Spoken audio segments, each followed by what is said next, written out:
It was a golden rule of modern warfare: achieve air superiority first, then let the ground conflict begin. Except in Ukraine. Here, neither side has truly managed it.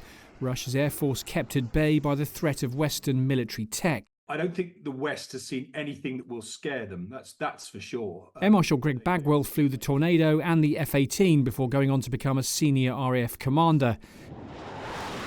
He says one of the biggest surprises has been the inability of Russia's much-feared S-300 and 400 air defence systems to counter Ukrainian missiles.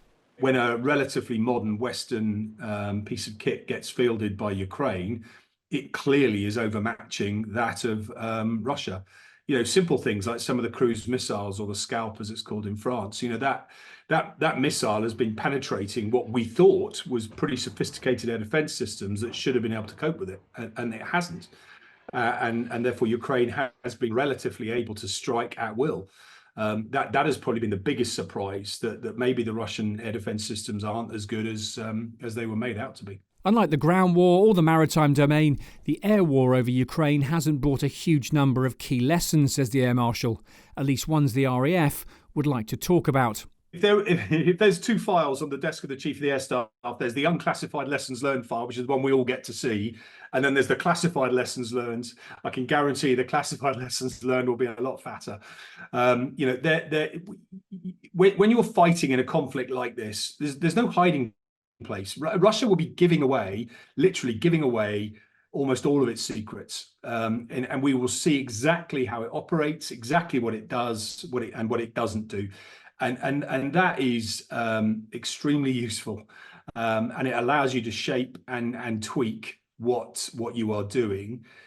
I think, coming back to your point, that the good news is there's not a fundamental shift in thinking here. This is not a gore blimey moment where you go, holy cow, we've been doing the wrong thing for 20 years. I don't think that is true. I think the air power domain is now seeing what we know to be something we have trained and equipped for, and now are increasingly confident can operate within and win in. But while the RAF isn't gaining huge tactical lessons from the war in Ukraine, Greg Bagwell does believe it will have an impact down the line in things like the Tempest programme, the RAF's 6th generation fighter, which is due to replace the Typhoon from 2035, and the development of new autonomous platforms for the Royal Air Force. It's right to look at how we can deliver mass for less, because I think we do need to think through, how do you saturate a defence? If you've only got 4 aeroplanes, how can you make it look like 12? If you can only deliver 6 weapons, how can I now deliver 16 weapons? So there is a mass calculation in there somewhere that drones might be able to help rebalance. They can also provide, if they're smaller and more stealthy, they might be able to go a little bit further and provide situational awareness that you can't currently provide with a large manned platform, because that's too vulnerable. So there are lots to do here. I don't think any of us truly know what that future Air Force would look like in true terms, but I think what Russia and Ukraine are beginning to help us think through is refine that thinking. We will be able to now perhaps put a little bit more empirical evidence into the design of that future force.